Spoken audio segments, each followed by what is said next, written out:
by a show of hands, how many of y'all have experienced some sort of stress today? Okay, more hands. All right. Because if you didn't raise them, you were lying. All right. So stress can come from different sources.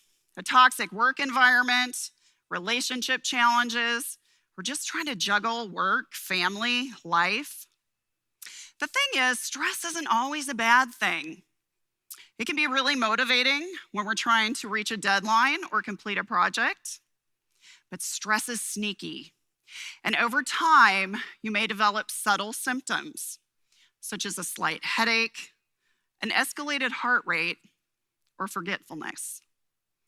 And over time, these symptoms can build and turn into far more serious health problems, some of which include a higher risk of heart disease and stroke, weight gain, and my personal favorite, escalating the aging process, because we all want to look old. Chronic stress, if not managed, will turn to burnout. And as someone who has been through burnout, I can attest it is not something you wish to go through. In 2005, I reached burnout and I felt like I had hit a wall. I was 65 pounds overweight. I was suffering from chronic migraines and digestive issues. So I took a drastic step and I exited a 26-year career at a high-paying salary, causing significant financial hardship for many years.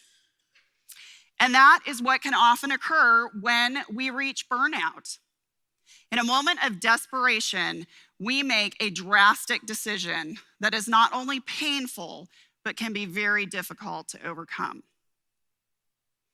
So this evening, I would like to walk you through a technique that can help you manage stress and other negative emotions in the moment by developing your mental fitness. Now, mental fitness is the act of quieting the left analytical side of your brain where all those negative emotions bubble up, whether it's fear, stress, anxiety, overwhelm, anger, shame, or blame, so that you can then shift to a positive mindset, which resides in your right happy brain. Now, we do this by engaging our senses, and it may look something like this. So imagine, if you will, that you are looking at something so intently that you see colors, shapes, textures, possibly a reflection in the surface. Or you could focus on something that you can hear. It might be the most distant sound that you could hear, which could be a passing car.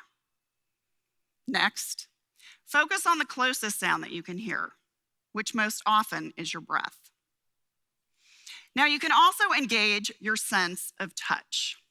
And let's do this one together, shall we? I want you to rub 2 fingertips together with such intention that you feel the fingertip ridges of your fingers.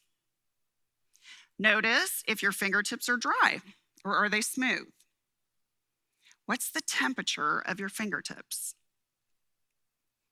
Now, this technique takes about 10 to 15 seconds to begin to shift from the negative to the positive mindset. And studies have shown, using MRI technology, that when we shift from the negative to the positive, our brains visibly change.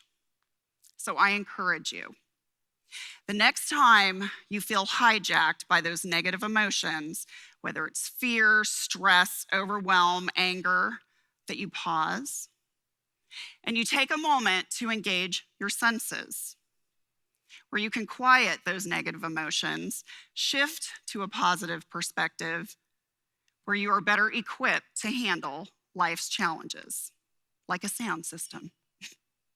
Have a great evening.